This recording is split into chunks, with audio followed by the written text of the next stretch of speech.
Reliance Jio's pricing tariffs for 4G, and that is perhaps likely to trigger almost a low-cost sort of a tariff scenario for the sector as for share than profitability.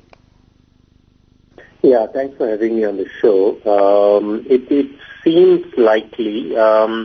We have a negative rating outlook on the Indian telecoms sector, and we believe that when Jio enters the market, there will be a price decline on the data revenue per user especially.